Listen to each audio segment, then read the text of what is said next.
والنبيين أربابا أيأمركم بالكفر بعد إذ أنتم مسلمون. السلام علیکم ورحمۃ اللہ وبرکاتہ۔ انشاءاللہ شروع کرتے ہیں ہم۔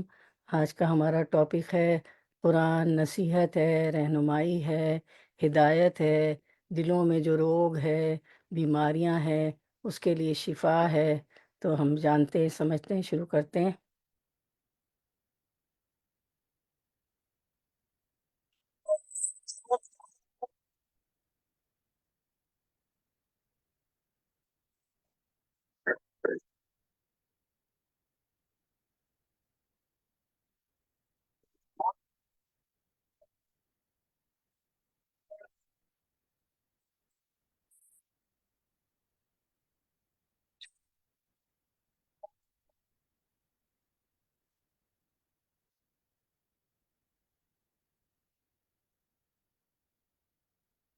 السلام علیکم ورحمۃ اللہ وبرکاتہ۔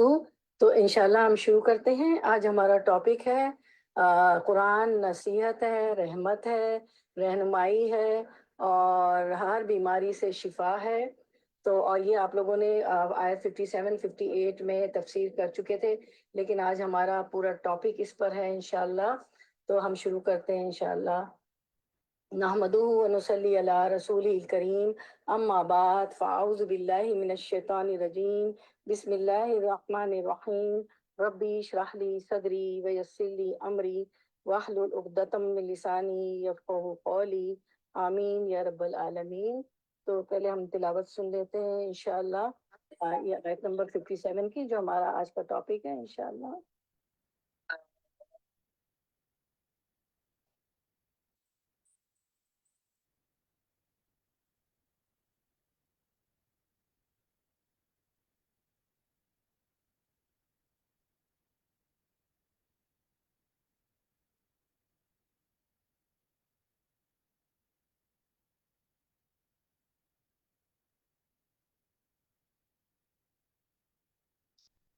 جی، ہماری سورۃ یونس آیت 57، جس میں قرآن دلوں کے لیے شفا ہے۔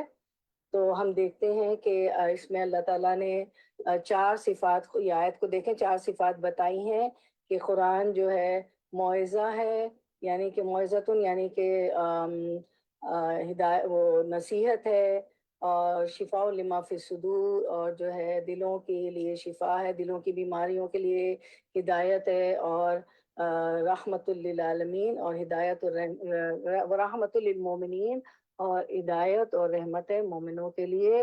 یعنی کہ قرآن مجید کی جس آیت کا، اس آیت نمبر 57 کا ہم مطالعہ کریں گے، اس میں حقیقت کی یاد دہانی کرائی گئی ہے۔ یا ایھا الناس، اے لوگوں، تمام لوگوں سے خطاب ہے، پوری انسانیت سے، اور خطاب کرنے والا اللہ رب العزت ہے، جو بادشاہوں کا بادشاہ ہے۔ تو اللہ تعالیٰ فرماتے ہیں قد جاءتکم، تمہارے پاس آ گئی ہے، موعظتن، ایک نصیحت آ چکی ہے۔ کہاں سے آئی ہے؟ ربکم، تمہارے رب کی طرف سے، تمہارے ہی رب کی طرف سے، یعنی کسی اور کی طرف سے نہیں ہے، اس کی طرف سے جس نے تمہیں پیدا کیا ہے، تمہارا خالق ہے، مالک ہے۔ پھر اللہ تعالیٰ آگے فرماتے وہ شفاء لما فی الصدور، اور شفا بھی ہے ان بیماریوں سے جو سینوں میں ہے، جو دلوں میں ہے، جو دلوں کے اندر گھٹن ہے، تکلیف ہے، اس کا بھی علاج ہے۔ اس قرآن میں اس کا بھی علاج ہے۔ اس قرآن میں ہدایت ہے اور رحمت بھی ہے، اور ہدایت اور رحمت کس کے لیے ہے؟ مومنوں کے لیے ہے۔ پھر اللہ تعالیٰ، اصل میں ہم دیکھتے ہیں کہ انسان جسم اور روح کا مجموعہ ہے، ٹھیک ہے؟ ظاہر ہے ہمارا جسم ہے اور روح بھی ہے۔ جسم زمینی اجزاء سے بنا ہے، اور اس کی خوراک بھی زمین سے آتی ہے، جبکہ روح آسمان سے آئی ہے، اور اس کی غذا بھی آسمان سے آئی ہے۔ انسان دنیا میں کتنی بھی مادی لذتیں حاصل کر لے، جب تک روح کی نشو و نما کا سامان نہ کرے، کبھی خوش نہیں رہ سکتا۔ جس طرح جسم بیمار ہوتا ہے، اسی طرح روح بھی بیمار ہوتی ہے۔ قرآن مجید دونوں طرح کی بیماریوں کے لیے شفا ہے، خصوصاً جن کا تعلق دل سے ہے، اور نصیحت و شفا پوری انسانیت کے لیے ہے، اور ہدایت اور رحمت اس کے لیے ہے جو ایمان لائے۔ تو خطاب یہاں کیا کیا جا رہا ہے کہ اے لوگوں، تمہارے پاس قرآن اچھا ہے جو تمہارے دلوں کو نرم کرتا ہے۔ تو قرآن کی چار صفات اور اس کی خصوصیات کے بنیادی اصول ہیں، یعنی قرآن کی چار صفات کیا ہے؟ موعظۃ، نصیحت، و شفاء لما فی الصدور، سینوں کی بیماریوں کے لیے شفا ہے، وہ ہدن، ہدایت، و رحمت للمومنین، مومنوں کے لیے رحمت ہے۔ تو ان چار صفات کو، یہی ہمارا ٹاپک ہے، اس آیت میں چار صفات بتائی گئی ہے، اس کو ہم اچھی طرح سے ڈیٹیل میں قرآن اور حدیث کی روشنی میں، اسلامک پرسپیکٹو میں سمجھیں گے، جانیں گے، پڑھیں گے انشاءاللہ۔ موعظہ وہ واعظ جو دلوں کو نرم کر دے، جس میں نیکی اور بھلائی کی بات ہو، یعنی اے لوگوں تمہارے پاس قرآن آ چکا ہے جو تمہیں کچھ چیزوں کا حکم دیتا ہے اور تمہیں کچھ چیزوں سے منع کرتا ہے، اور تمہارے دلوں کو نرم کرتا ہے، اور اس کی وجہ سے تمہارے احوال کی اصلاح ہوتی۔ قرآن پڑھنے سے دل کتنے نرم ہو جاتے ہیں نا، تکبر، غرور، فخر، اس میں قصے ہیں، کہانیاں ہیں قوموں کے جو سزائیں ہوئی ہیں وہ ہے، عبرت ناک سزائیں جو ہوئی ہے، سارے واقعات ہیں، تو اس کو پڑھ کے واقعی دل نرم ہو جاتا ہے کہ تکبر کرنے والوں کا کیا ہوا، غرور کرنے والوں کا کیا انجام ہوا، اللہ کی جو بات نہیں مانی، رسولوں کو جھٹلایا، ان کا کیا انجام ہوا۔ تو واقعی قرآن تمہارے دلوں کو نرم کرتا ہے، اس کی وجہ سے تمہارے احوال کی اصلاح ہوتی ہے، تزکیہ نفس ہوتا ہے، یہ تمہارے پاس تمہارے رب کی طرف سے اتارا ہوا ہے۔ اور موعظتن کو دیکھ لیتے ہیں۔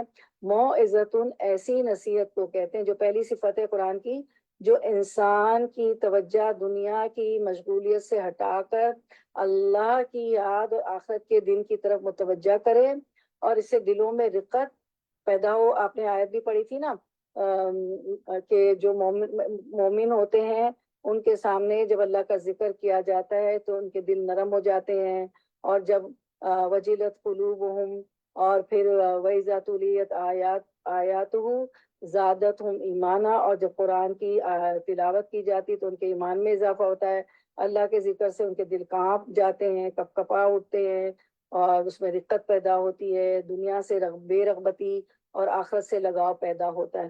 تو قرآن پڑھنے والے ان صفات کے حامل ہوتے ہیں کہ ان کے دل نرم ہو جاتے ہیں، اللہ کی یاد سے، اللہ کے اس کلام سے دنیا کے مقابلے میں وہ آخرت کو ترجیح دینے لگتے ہیں، اور ان کے کاموں سے ان کی دلچسپی بڑھ جاتی ہے، جو ان کی آخرت میں زیادہ فائدہ مند ہوتے ہیں ان کاموں سے دلچسپی بڑھ جاتی ہے۔ پھر دوسری چیز بتائی، نمبر 2، وشفاء لما فی الصدور، یہ قرآن دلوں کی بیماریوں، مثلا شرک اور کفر کا عقیدہ، حسد، بغض، جلن، خود غرضی، تکبر، بخل، لالچ وغیرہ کے لیے شفا کا کام دیتا ہے۔ جو شخص قرآن پڑھتا ہے، اس پر عمل کرتا ہے، یہ بیماریاں اس کے دل سے دور ہو جاتی ہیں الحمدللہ۔ پھر تیسری چیز بتائی گئی اس آیت میں، آیت 57 میں، وَہُدًا، قرآن انسان کی زندگی کے تمام شعبوں میں اس کی پوری رہنمائی کرتا ہے، اور ہر فرد کے الگ الگ حقوق متعین کرتا ہے۔ تو اگر قرآن نہ پڑھے تو ہمیں پتہ نہیں چلا کہ لوگوں کے کیا حقوق ہیں، الگ الگ حقوق بتاتا ہے، اور ایسے قوانین بتلاتا ہے جس سے فرد، اکیلا انسان، معاشرہ اور حکومت میں سے کسی کے حقوق مجروح بھی نہ ہو اور کسی دوسرے پر زیادتی بھی نہ ہو، تو پھر انصاف ہو جاتا ہے اور زیادتی نہیں ہوتی۔ چوتھی صفت بتائی اللہ تعالیٰ نے اس آیت میں، وَرَحْمَةٌ لِّلْمُؤْمِنِينَ، اس کی چوتھی صفت یہ ہے کہ جو شخص قرآن پر عمل پیرا ہوتا ہے، یا جو معاشرہ یا حکومت اس کی اتباع کرتی ہے، قرآن کی پیروی کرتی ہے، اس پر اس دنیا میں بھی اللہ کی رحمتوں کا نزول ہوتا ہے، اور آخرت میں بھی وہ فائدہ مند رہتا ہے۔ تو رحمت للمومنین، مومنوں کے لیے رحمت ہے، یعنی دنیا میں بھی باعث رحمت ہے یہ قرآن، اور آخرت میں بھی باعث رحمت ہے۔ بہرحال قرآن شفا بھی ہے، ہدایت بھی ہے، رحمت بھی ہے، اور اپنے رب کی طرف سے ایک بہت بڑا تحفہ ہے ان لوگوں کے لیے جو اسے قبول کرنے والے ہوں۔ قرآن میں شفا، ہدایت اور رحمت ہے۔ وشفاء لما فی الصدور، یعنی قرآن شک، منافقت، اختلاف اور مخالفت جیسی بیماریوں کے لیے شفا ہے۔ وہدن، یعنی ان کے لیے رہنمائی ہے جو اس کی پیروی کرتے ہیں۔ ورحمتن، یعنی نعمت ہے، کیونکہ قرآن ایک نعمت ہے نا، قرآن نہ ہوتا تو ظلمت کے گٹاتوں اندھیروں میں ہم بھٹک رہے ہوتے، پتہ ہی نہیں ہوتا کہ کیا کرنے کے کام ہے، کیا نہیں کرنے کے کام ہے، دنیا جو ہے کیسے گزارنی ہے، دنیا میں کیا کر کے کام لے جائیں گے اچھے اچھے، قرآن پہ عمل کر کے تو جنت ملے گی۔ للمؤمنین، اللہ نے رحمت کو مومنوں کے ساتھ اس لیے خاص کیا ہے کیونکہ وہی ایمان کے ساتھ فائدہ اٹھانے والے ہوتے ہیں جو کچھ قرآن میں وہ اس پہ عمل کرتے ہیں۔ تو قرآن مجید کی دیگر آیات سے بھی قرآن شفا ہے اور رحمت ہے، ہمیں پتہ چلتا ہے۔ ہم دیکھتے ہیں ارشاد باری تعالیٰ سورۃ البنی اسرائیل سورۃ الاسراء 82 میں، قرآن ایمان والوں کے لیے شفا اور رحمت اور ظالموں کے لیے باعث خسارہ ہے۔ وَنُنَزِّلُ مِنَ الْقُرْآنِ مَا هُوَ شِفَاءٌ وَرَحْمَةٌ لِّلْمُؤْمِنِينَ وَلَا يَزِيدُ الظَّالِمِينَ إِلَّا خَسَارًا، اور ہم قرآن میں جو کچھ نازل کرتے ہیں وہ مومنوں کے لیے تو شفا اور رحمت ہے، مگر یہ ظالموں کے لیے خسارے ہی میں اضافہ کرتا ہے۔ مجاہد و قتادہ کہتے ہیں جو بھی قرآن کے ساتھ مجلس اختیار کرتا ہے، ابھی آپ نے قرآن کی مجلس اختیار کی ہوئی ہے نا، تو جب وہ اٹھ کر جاتا ہے تو یا وہ اضافے کے ساتھ اٹھتا ہے یا کمی کے ساتھ اٹھتا ہے، یہ اپنا اپنا ہے کہ وہ کس نیت سے بیٹھا ہوا ہے قرآن کی مجلس میں۔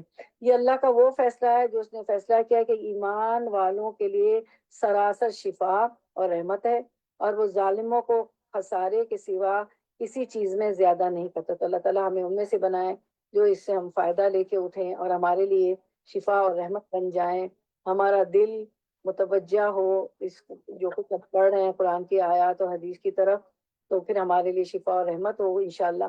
قرآن مومن کے لیے شفا اور ہدایت اور غیر مومن کے لیے بوجھ ہے۔ قل هو للذین آمنوا هدى وشفاء والذین لا یؤمنون فی آذانہم وقر وهو علیہم عمیہ۔ پھر یہ ہے کہ وهو علیہم امن اما کہتے ہیں اس کو اندھے کو، کہہ دیجئے قرآن ان لوگوں کے لیے جو ایمان لائے ہدایت اور شفا ہے، اور وہ لوگ جو ایمان نہیں لاتے ان کے کانوں میں بوجھ ہے اور یہ ان کے حق میں اندھا ہونے کا باعث ہے۔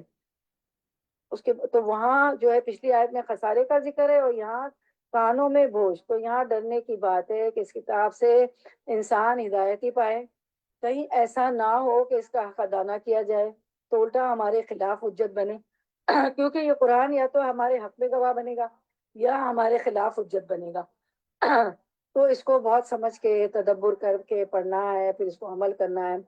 اچھا، اور پھر ہم حق کی بات سے دور بھی نہ ہو جائیں، تو اس سے یہ پتہ چلتا ہے کہ قرآن میں ہمارے لیے بہت سی نصیحتیں ہیں، موعظتن ہے، لیکن یہ نصیحت کس کے لیے ہے؟ جو اس کو سمجھ کر پڑھتا ہے، اس کے معنی کو جان لیتا ہے اور نصیحت کی غرض سے پڑھتا ہے، نصیحت حاصل کرنے کے لیے پڑھتا ہے، کیونکہ قرآن پڑھنے کے کئی مقاصد ہو سکتے ہیں۔ تو جو ہے اس شخص کو ہدایت و نصیحت ملتی ہے جو اس کو سچا طالب ہو اور نصیحت حاصل کرنے کے لیے پڑھتا ہو، تو ہدایت و نصیحت ملتی ہے، اور پھر اس کو اللہ تعالیٰ یہ نیت ہوتی ہے تو اس کو ہدایت و نصیحت عطا بھی کر دیتے ہیں، شفا بھی ہوتی ہے اور رحمتوں کا نزول بھی ہوتا ہے۔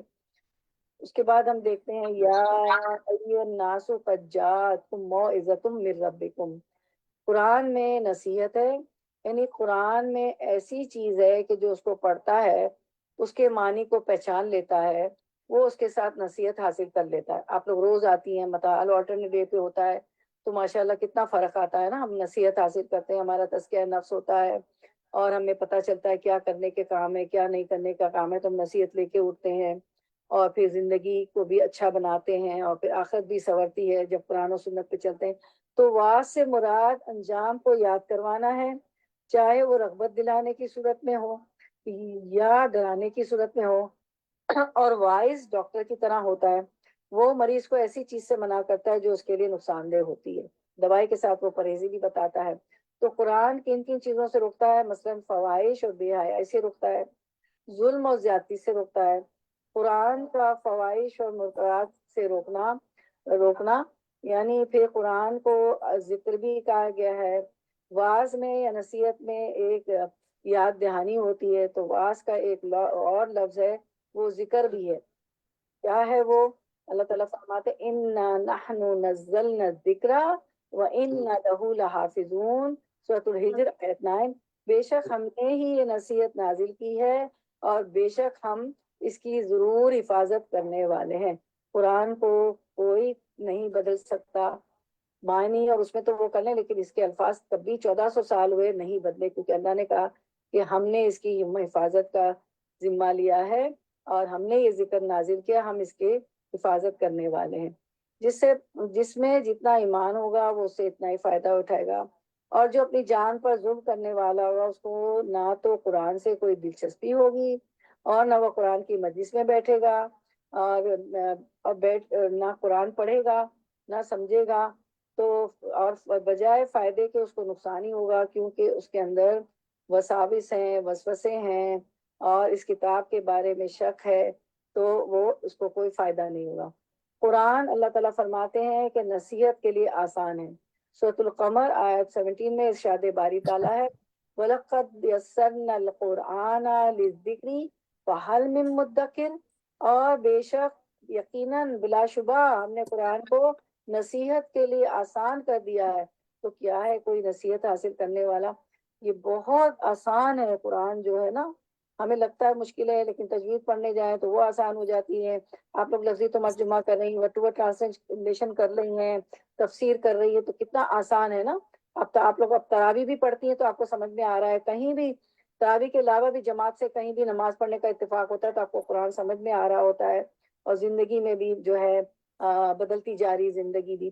ابن قیم رحمۃ اللہ علیہ کہتے ہیں کہ قرآن کا نصیحت کے لیے آسان ہونا یہ آسانی کی کئی اقسام پر مشتمل ہے۔ یعنی اس سے کیا کیا آسانی ہے؟ اس کے الفاظ کو حفظ کرنے کے لیے آسان بنانا۔ اور واقعی میں نے اب یہ شروع کیا، آپ لوگوں کو میں نے شیئر کیا تھا آپ کے ساتھ، کہ جو بھی ہماری آیتیں چل رہی ہوتی، سورت چل رہی ہوتی نا، تو میں اس کو یاد کر لیتی ہوں، 3 تو منیمم بیر منیمم یاد کریں، ٹھیک ہے؟ اور یہ جو ہے نا انما المؤمنون وَإِذَا ذُكِرَ اللَّهُ، یہ والی جو آیت جو میں چلاتی بھی ہوں شروع میں، وہ 3 آیتیں، اس سے پہلی والی، اس کے بعد والی، اور کر لی، بلکہ 4 کر لی ہیں سورۃ الانفال کی پہلی جو 3 بھی کر لیں تو بیر منیمم۔ اور اتنا آسان ہے اس کرنا کیونکہ ہم مطلب سے پڑھ رہے ہیں نا، اور پھر اس کو نمازوں میں پڑھنے لگی، میں نے کہا پہلے کر لوں پھر آپ لوگ کو بولو، کیونکہ جو عمل کر لیتا ہے خود پھر بولتا ہے تو اثر کرتی ہے بات، کیونکہ اللہ تعالیٰ فرماتے ہیں کہ یا ایھا الذین آمنوا لما تقولون ما لا تفعلون، اے ایمان والو وہ بات کرتے کیوں ہو جو تم کہتے کیوں، وہ بات کہتے کیوں جو تم کرتے نہیں ہو؟ اللہ تعالیٰ ناراض ہوتے، تو پہلے خود عمل کرنا چاہیے پھر بتانا چاہیے، تو اس کے الفاظ کو حفظ کرنے کے لیے آسان بنایا گیا ہے۔ کر کے دیکھیں آپ یہاں نا، یعنی میں نے یہ کیا ہے کہ جو مجھے بہت آسان لگتی نا وہ 3 یا 4 یاد کر لیتی ہوں ہر صورت سے جو بھی ہماری چل رہی ہوتی۔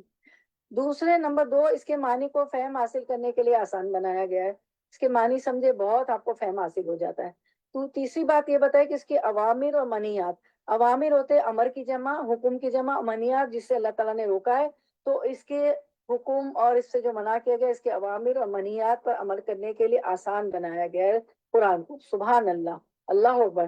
اور پھر تمام جہان والوں کے لیے نصیحت ہے۔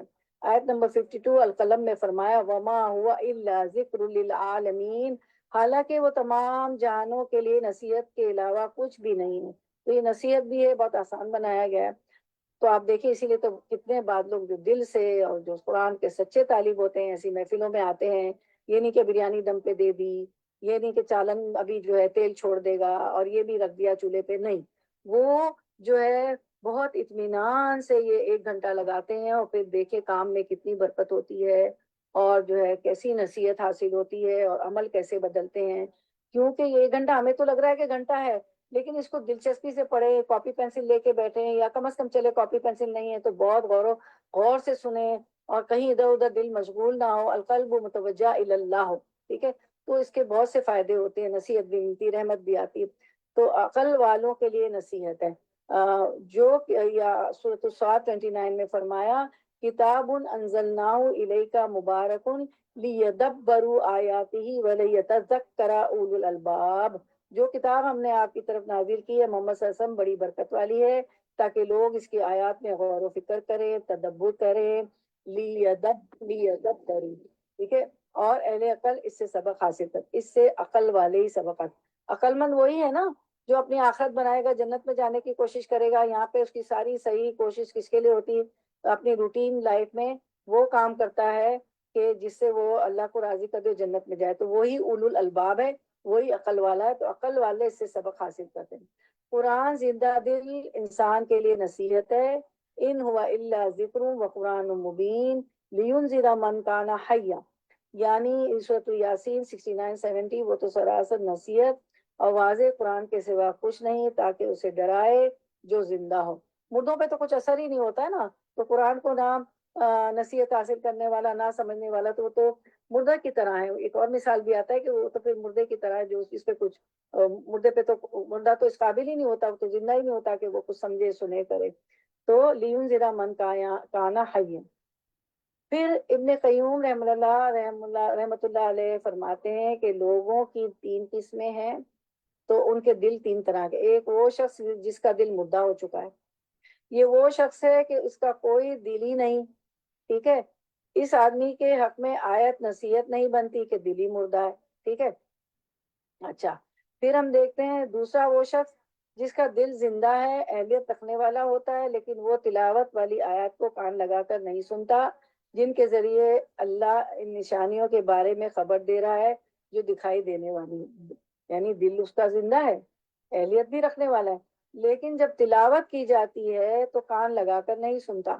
یعنی کہ جو ہے جن کے جب کان لگا کر سنے گا تو اس کے ذریعے اللہ کی نشانیوں کے بارے میں خبر ہوگی، وہ دکھائی دے گی اس کو، تو وہ کیا کرتا ہے، یا تو وہ آیات اس تک پہنچی نہیں، یا یہ کہ اس تک پہنچی ہے لیکن اس کا دل ان آیات سے ہٹ کر کسی اور چیزوں میں مشغول ہے۔ جیسے قرآن کی محفل میں تو بیٹھے ہوتے ہیں کچھ لوگ، لیکن کیا ہوتا ہے کہیں اور دل مشغول ہوتا ہے، یا کچن میں چلے گئے کچھ دیکھنے کرنے یا کچھ کر لیا، اور اس کا دل غیر حاضر ہوتا ہے۔ محفل میں ہے لیکن غیر حاضر ہے، دل بھی زندہ ہے لیکن وہ مشغول ہے، اس کا دل کہیں اور، اسے بھی نصیحت حاصل نہیں ہوتی حالانکہ اس میں اہلیت ہے اور اس کا دل موجود ہے۔ اب تیسرا وہ آدمی جس کا دل بھی زندہ ہے اور وہ اہلیت بھی رکھتا ہے، جب اس پر آیات کی تلاوت کی جاتی ہے تو اپنا کان لگاتا ہے، جیسے اس وقت آپ لوگوں نے کان لگائے ہوئے ہیں، اور اپنے کانوں کو اس کی طرف ڈال دیتا ہے اور اپنے دل کو حاضر کرتا ہے، جیسے آپ لوگوں کا دل بھی حاضر ہے اس وقت، آپ کو پتا ہے کہ اس کے دنیاوی اور اخروی فائدے ہی فائدے ہیں، اور جو کچھ وہ سن رہا ہے اس کے فہم کے علاوہ اپنے دل کو کہیں اور مشغول نہیں کرتا، اس کا دل بھی حاضر ہے اور یہ کان بھی لگائے ہوئے ہیں۔ اور یہاں پر میں تمام بہنوں کو اور کچھ ایسی بہنوں کو میں جانتی ہوں کہ وہ اپنے گھر میں کہہ دیتی ہیں کہ بھائی 3 سے 4 تو میرا ٹائم ہے، اب مجھے نہ بالکل نہ چھیڑنا، اور بالکل القلب متوجہ الیہ، اپنے دل کو اللہ کی طرف توجہ کر کے اور سارے کام روک کے اور وہ سن رہی ہوتی ہیں۔ اور کچھ بہنوں پہ تو مجھے اتنی خوشی ہوتی ہے کہ جب دورہ قرآن ہوتا ہے تو اپنے شوہر بچوں سے کہہ دیتی کہ 1 مہینہ مجھے نہیں چھیڑنا، لیکن مطلب یہ نہیں ہوتا، بلکہ وہ کہتی کہ ہم نے ایسا کہہ تو دیا لیکن ہم نے زیادہ اچھے کام کیے، کیونکہ ظاہر وہ ہوتا ہے کہ دورہ قرآن میں مجھے 1 1.5 گھنٹہ لگے گا، تو پہلے سے جلدی جلدی کام کر کے سب کرتی ہوں۔ تو ہم مجھے معلوم ہے آپ ساری بہنیں ماشاءاللہ مشغول دل کے ساتھ نہیں، دل کو توجہ سے سنتی ہیں اور بیٹھتی ہیں، اور اس محفل میں جوش و خروش سے آتی ہیں۔ اس قسم کے لوگ وہ ہیں جو ان آیات سے بھی فائدہ حاصل کرتے ہیں جو تلاوت کی جاتی ہے، اور ان آیات سے بھی فائدہ حاصل کرتے ہیں جو مشاہدے سے تعلق رکھتی ہے، جیسے پہاڑ، آسمان، زمین وغیرہ، یعنی آیات کونی میں بھی غور و فکر کرتے ہیں نا، اللہ کی نشانیوں میں بھی، اور آیت شریف جو یہاں پہ پڑھتی ہیں سمجھتی ہیں، اس پہ عمل بھی کرتی ہیں۔ پھر اللہ سے ہم دعا کر لیتے ہیں، سورۃ الشعراء کی آیت میں آتا ہے اللہ سے سلامت دل کا سوال کرنا، وَاسْأَلُكَ قَلْبًا سَلِيمًا، میں تجھ سے قلب سلیم کا سوال کرتی ہوں، آمین یا رب العالمین۔ یوم لا ينفع مال ولا بنون، یوم لا ينفع مال ولا بنون الا من اتى اللہ بقلب سلیم، کہ اس دن نہ مال نہ بیٹے کام آئیں گے، صرف جو قلب سلیم لے کے آئے گا تو وہ کامیاب ہوگا، ٹھیک ہے، مال بیٹا کچھ کوئی کام نہیں آئے گا۔ تو اس سے بھی پتہ چلتا ہے کہ جو علم حاصل کرتا ہے اور توجہ سے حاصل کرتا ہے وہی اس قرآن سے فائدہ اٹھاتا ہے، اور اتنی برکت ہوتی ہے اگر ہم توجہ لگائیں۔ اللہ تعالیٰ you are the chosen one, اللہ نے آپ لوگوں کو چوز کر لیا ہے، منتخب کر لیا ہے، آل اللہ اور آل القرآن ہے آپ لوگ، تو بالکل توجہ سے 1 گھنٹہ سنیں، اس کے بعد اتنی شیطان تو بہکائے گا کہ 1 گھنٹہ چلا گیا، نہیں، اس کے بعد آپ برکتیں دیکھیں زندگی، مجھے تو بہت فائدے ہو رہے ہیں۔ پھر اس کے بعد ہم دیکھتے ہیں کہ سورۃ العنکبوت آیت 43، اہل علم کا قرآن سے فائدہ اٹھانا، وَتِلْكَ الْأَمْثَالُ نَضْرِبُهَا لِلنَّاسِ وَمَا يَعْقِلُهَا إِلَّا الْعَالِمُونَ، اور یہ مثالیں جو ہم لوگوں کے لیے بیان کرتے ہیں انہیں صرف جاننے والے ہی سمجھتے ہیں۔ قرآن سے اچھا دیکھیں کتنی اچھی بات بتا کہ اس کو جاننے والے ہی سمجھتے ہیں۔ تو قرآن سے نصیحت حاصل کرنے کی 2 شرائط ہیں۔ ابن قیوم رحمۃ اللہ علیہ کہتے ہیں کہ جو کوئی بھی رہنمائی حاصل کرنا چاہتا ہے قرآن سے تو اسے چاہیے کہ قرآن میں غور و فکر اور تدبر کرے۔ ابن تیمیہ رحمۃ اللہ علیہ نے کہا جو کوئی بھی رہنمائی حاصل کرنے کے لیے قرآن میں تدبر کرتا ہے تو حق کا راستہ اس پر واضح ہو جاتا ہے۔ سبحان اللہ۔ اس کی دو شرائط ہیں، تدبر اور ہدایت کی تلاش۔ کیونکہ کچھ لوگ ایسے بھی ہیں جو تدبر تو کرتے ہیں لیکن ان کا مقصد ہدایت حاصل کرنا نہیں ہوتا، بلکہ وہ صرف محض قرآن کے معنی جاننا چاہتے ہیں، بس وہ اس سے ہدایت حاصل کرنا نہیں چاہتے اور اسے اپنے لیے مشعل راہ نہیں بنانا چاہتے جس کی روشنی میں سیدھے راستے پر چلیں۔ تو جب آپ قرآن میں غور کریں اور اس سے ہدایت حاصل کرنا چاہتے ہوں اور قرآن کو اپنے لیے مشعل راہ بھی بنانا چاہتے ہیں جس پر آپ چلتے رہیں، تو مشعل راہ آپ کے لیے حق کے راستے کو واضح کر دیتی ہے۔ اس کے بعد ہم دیتے ہیں قرآن کی نصیحت کے انداز۔ قرآن کی نصیحت کے انداز ہیں خوشخبری دینا اور ڈرانا، ٹھیک ہے؟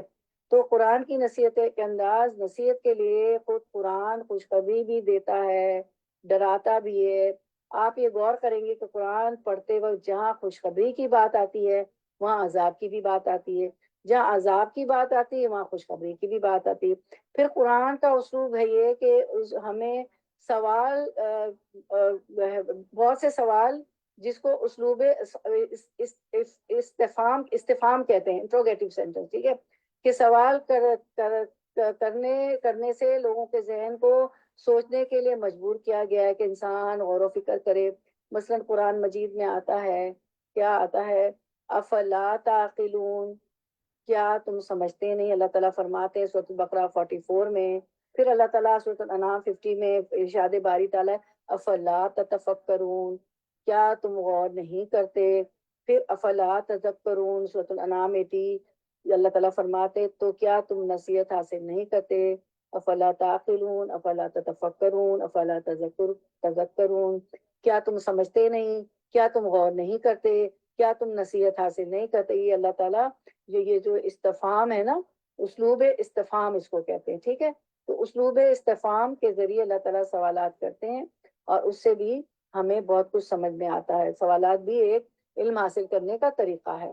واقعات کے ذریعے نصیحت، تو سورۃ الہود آیت 120 میں آتا ہے وَكُلًّا نَقُصُّ عَلَيْكَ مِنْ أَنْبَاءِ الرُّسُلِ مَا نُثَبِّتُ بِهِ فُؤَادَكَ وَجَاءَكَ فِي هَٰذِهِ الْحَقُّ وَمَوْعِظَةٌ وَذِكْرَىٰ لِلْمُؤْمِنِينَ، اور ہم رسولوں کی خبروں میں سے ہر وہ چیز محمد صلی اللہ علیہ وسلم آپ کے ساتھ بیان کرتے ہیں جس کے ساتھ ہم آپ کے دل کو ثابت رکھتے ہیں، اور آپ کے پاس ان میں حق اور مومنوں کے لیے نصیحت اور یاد دہانی آ گئی ہے۔ مومنوں کے لیے نصیحت۔ پھر اولین اور آخرین کی خبریں اس میں ہوتی ہے۔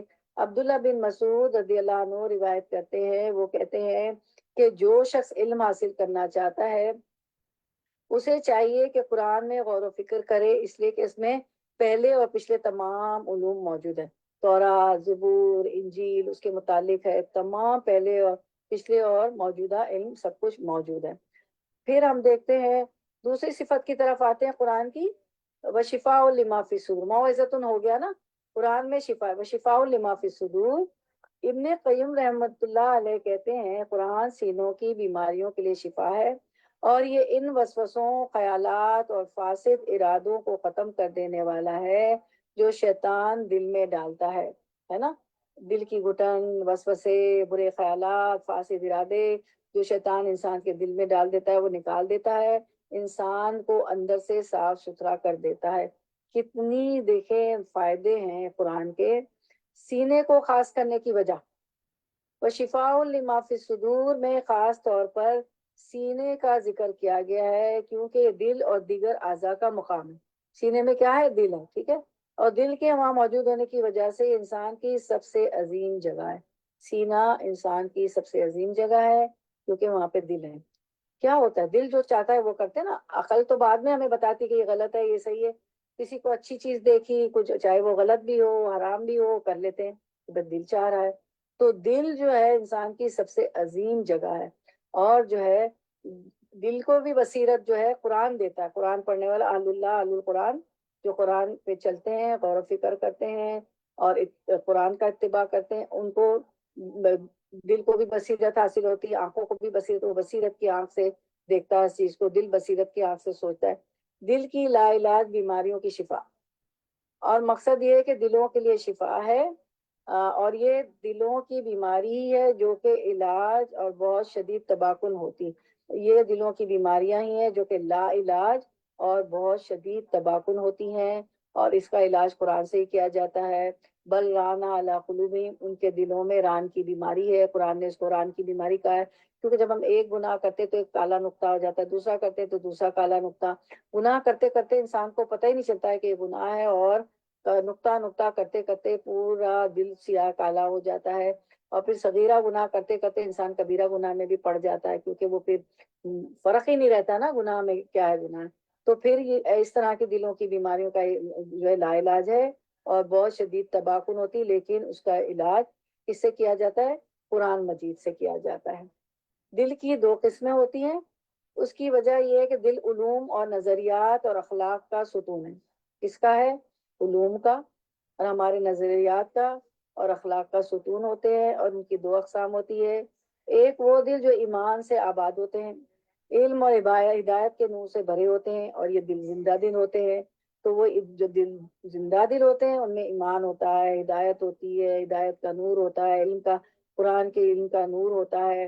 وہ موسیقی بھی سنیں گے تو کہیں گے نہیں، وہ دل ہی ان کو نا ایسی قباحت ہوگی کہ وہ نہیں سنیں گے، کسی سے پگھلایا جائے گا، یعنی دل ان کا دھڑکنے لگتا ہے، کوئی بھی ایسی گناہ کی چیز دیکھیں، کوئی بھی ایسی چیز دیکھیں دل دھڑکنے لگتا ہے ان کا۔ دوسرے وہ، میں تو خیر ایک مثال دی آپ کو میوزک کی، لیکن کوئی بھی ایسی چیز تو ان کا دل دھڑکتا ہے، کیونکہ ان کا دل زندہ ہوتا ہے۔ دوسرے وہ دل جو ایمان سے خالی ہوتے ہیں اور وہی کے علوم سے خالی ہوتے ہیں، بس یہ مردہ دل ہوتے ہیں۔ اور دل کے مردہ ہونے کے دو اسباب ہیں، نمبر ایک جہالت، نمبر دو تکبر۔ جہالت دل اور ایمان اور نور کے درمیان رکاوٹ بن جاتی، جب جہالت ہوتی ہے، تکبر ہوتا ہے، تو نہ ایمان کا نور آتا ہے، نہ ایمان آتا ہے دل میں داخل ہوتا ہے، نہ علم کی روشنی آتی ہے، وہ رکاوٹ بن جاتی۔ کیا چیز؟ جہالت و تکبر۔ قرآن جہالت کو ختم کرنے کا ذریعہ ہے، تو جب جہالت ختم کر دی جائے تو دل ایمان کے ساتھ لہلانے لگتے ہیں اور قرآن سے منور ہو جاتے ہیں۔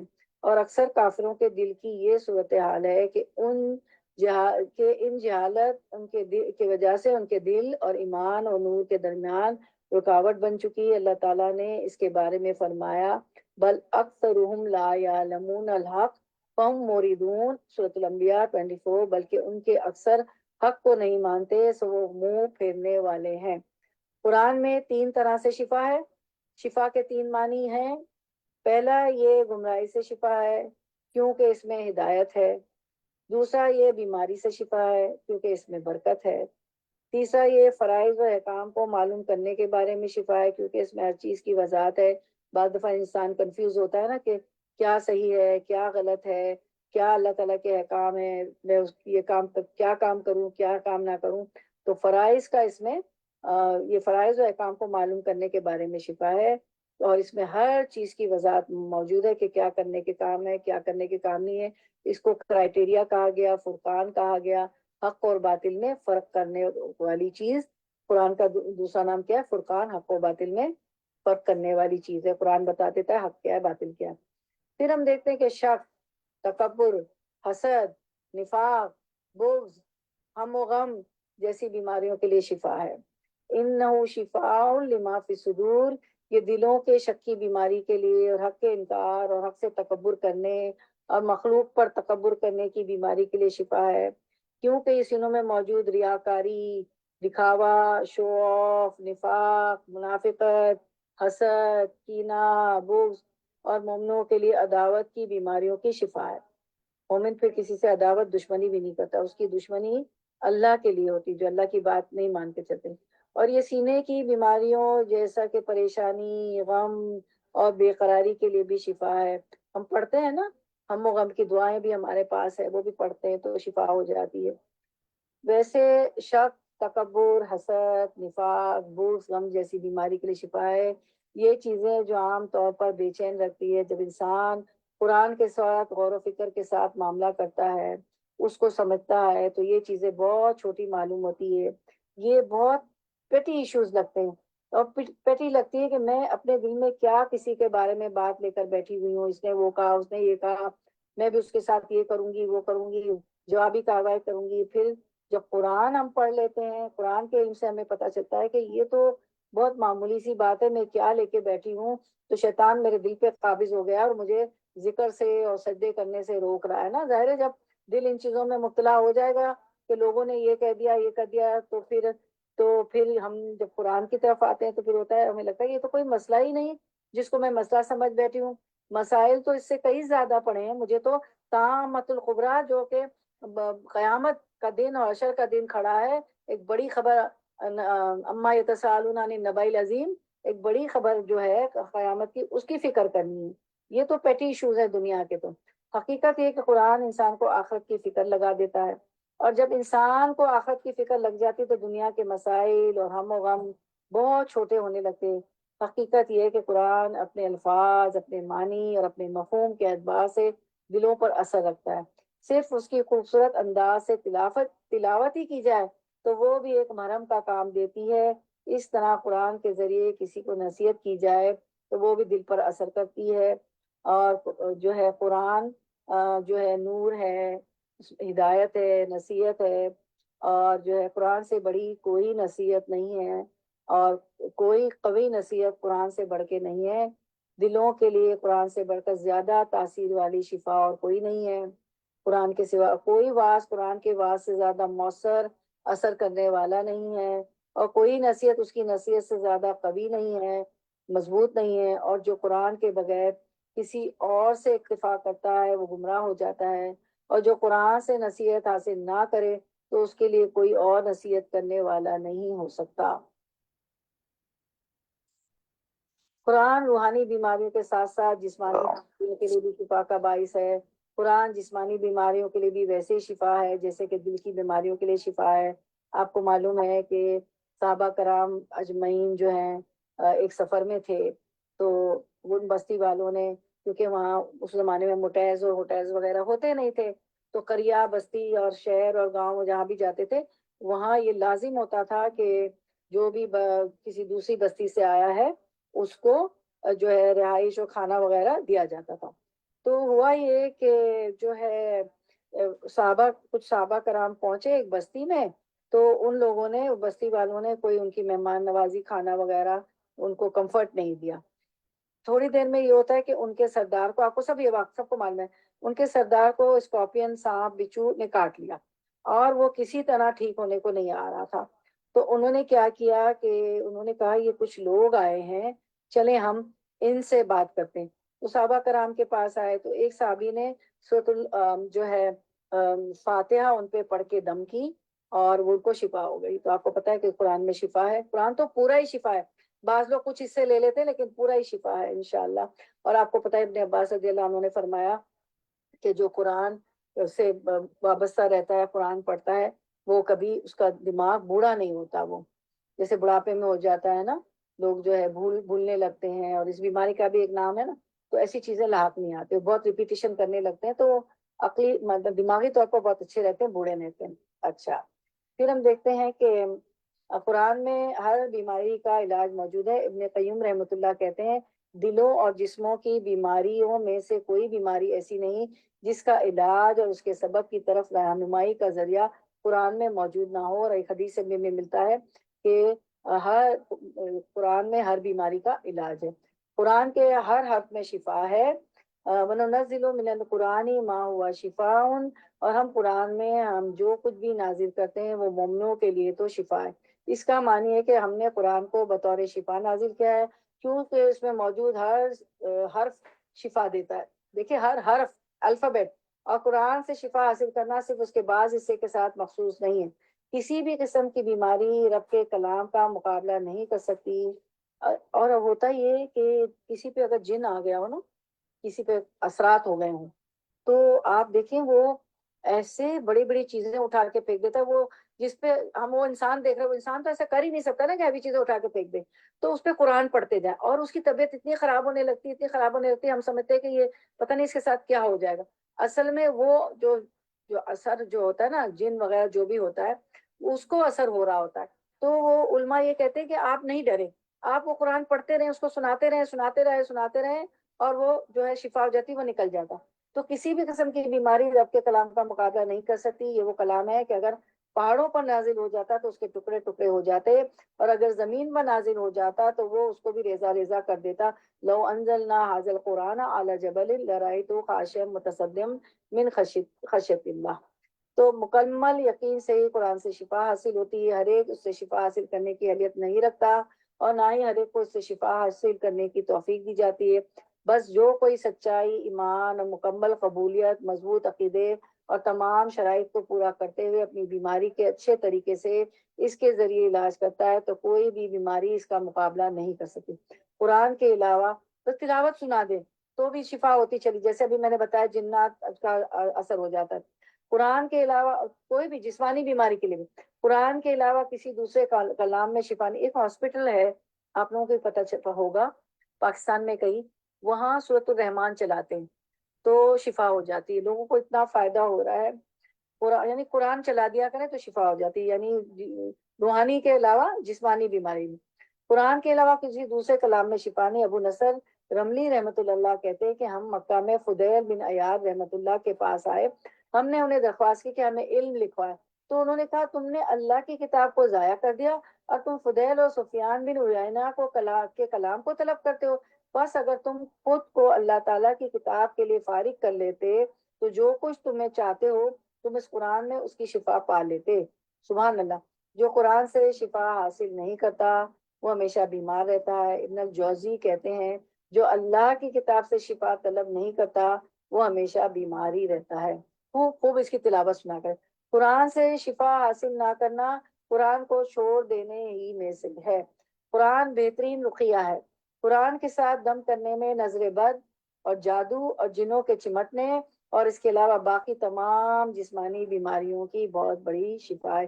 روحانی جسمانی تمام بیماریوں کی. عائشہ رضی اللہ عنہا سے مروی ہے کہ رسول اللہ صلی اللہ علیہ وسلم ایک مرتبہ ان کے پاس تشریف لائے تو دیکھا کہ ایک عورت عائشہ رضی اللہ عنہا کا علاج کر رہی ہے یا ان کو دم کر رہی ہے. تو آپ صلی اللہ علیہ وسلم نے فرمایا کتاب اللہ یعنی قرآن کے ساتھ اس کا علاج کرو. عائشہ رضی اللہ عنہا سے روایت ہے کہ رسول اللہ صلی اللہ علیہ وسلم جب بیمار پڑے تو اپنے اوپر معوذات یعنی سورۃ الفلق اور سورۃ الناس پڑھ کر پھونک لیا کرتے تھے اور اپنے جسم پر اپنے ہاتھ پھیر لیا کرتے تھے. پھر جب وہ مرض آپ کو لاحق ہوا جس میں آپ کی وفات ہوئی تو میں وہی معوذات جن سے آپ سسم دم کیا کرتے تھے وہ پڑھ کر آپ پر دم کیا کرتی تھی اور میں نبی سسم کے ہاتھ کو آپ کے جسم پر پھیر دیتی تھی. اور یہ موت کے وقت بھی یہ کیا تھا. سورۃ الفاتحہ میں شفا ہے. ایاک نعبد و ایاک نستعین. ہم یا اللہ ہم صرف تیری عبادت کرتے ہیں اور تجھی سے مدد چاہتے ہیں. کیونکہ اس میں آپ دیکھیں نا ویاک نستعین ہم اللہ تعالیٰ سے مدد چاہتے ہیں. پہلے اللہ کی عبادت کرتے ہیں اس سے مدد چاہتے ہیں تو سورۃ الفاتحہ میں شفا ہے. سورۃ البقرہ میں شفا ہے. ابو امامہ رضی اللہ عنہ سے روایت ہے وہ کہتے ہیں کہ میں نے رسول اللہ صلی اللہ علیہ وسلم کو یہ فرماتے ہوئے سنا کہ سورۃ البقرہ پڑھا کرو کیونکہ اس کا پڑھنا باعث برکت ہے، اس کا چھوڑنا باعث حسرت ہے اور جادوگر اس کو حاصل کرنے کی طاقت نہیں رکھتے. پھر ہم دیکھتے ہیں کہ ہدایت ہے وہ ہدن. قرآن کتاب ہدایت ہے تو سورۃ البقرہ 185 قرآن ہدایت ہے وہ ہدن. قرآن کتاب ہدایت ہے. سورۃ البقرہ 185 شہر رمضان الذی انزل فیہ القرآن ہدی للناس وبینات من الہدی والفرقان. رمضان کا مہینہ وہ ہے جس میں قرآن اتارا گیا جو لوگوں کے لیے سراسر ہدایت ہے اور ہدایت کی اور حق و باطل میں فرق کرنے کی واضح دلیلیں ہیں. سب سے درست راہ کی طرف رہنمائی کرنے والی کتاب ارشاد باری تعالیٰ سورۃ الاسراء آیت 9 ان ھذا القرآن یہدی للتی ہی اقوم ویبشر المؤمنین الذین یعملون الصالحات ان لہم اجرا کبیرا. بلا شبہ یہ قرآن اس راستے کی ہدایت دیتا ہے جو سب سے سیدھا ہے اور ان ایمان والوں کو جو نیک اعمال کرتے ہیں بشارت دیتا ہے کہ بے شک ان کے لیے بہت بڑا اجر ہے. سلامتی کی راہیں دکھانے والی کتاب المائدہ 15:16 قد جاءتکم موعظۃ قد جاءکم من اللہ نور و کتاب مبین یہدی باللہ من اتبع رضوانہ سبل السلام، بے شک تمہارے پاس اللہ کی طرف سے ایک روشنی اور واضح کتاب آئی ہے جس کے ساتھ اللہ ان لوگوں کو جو اس کی رضا کے پیچھے چلے سلامتی کے راستوں کی ہدایت کرتا ہے۔ زندگی کے ہر معاملے کی طرف رہنمائی دینے والی کتاب، سورۃ النحل 89، ارشاد باری تعالیٰ وَنَزَّلْنَا عَلَيْكَ الْكِتَابَ تِبْيَانًا لِكُلِّ شَيْءٍ وَهُدًى وَرَحْمَةً وَبُشْرَى لِلْمُسْلِمِينَ، اور ہم نے تجھ پر یہ کتاب نازل کی اس حال میں کہ ہر چیز کا واضح بیان ہے، اور فرما برداروں کے لیے ہدایت اور رحمت اور خوشخبری ہے۔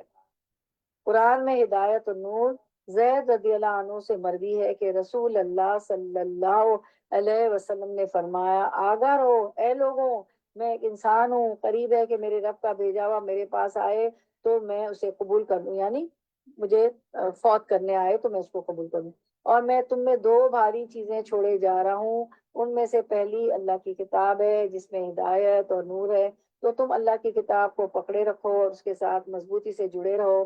اور آپ نے اللہ کی کتاب پر بہت زور دیا، اس کی خوب رغبت دلائی۔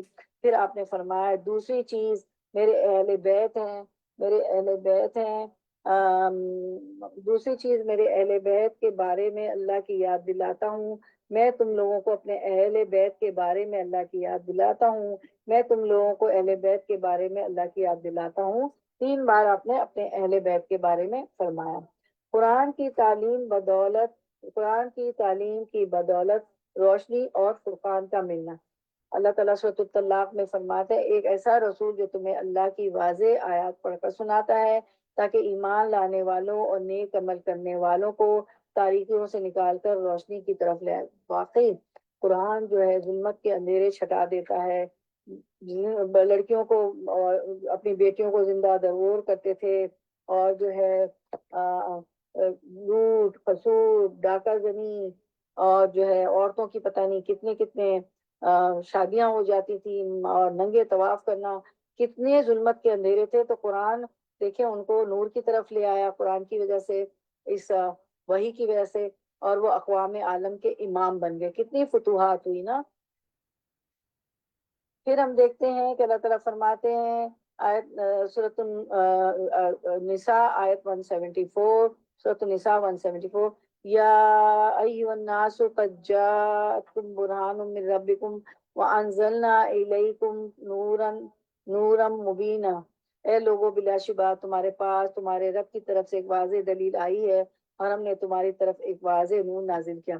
ہم دیکھتے ہیں کہ امام شافعی کے بارے میں آتا ہے کہ انہیں ایک جو ہے مسئلے پر آیت چاہیے تھی، ٹھیک ہے، تو انہوں نے امام شافعی رحمۃ اللہ علیہ نے قرآن کو 300 بار پڑھا، 300 بار، تو ان کو حل مل گیا۔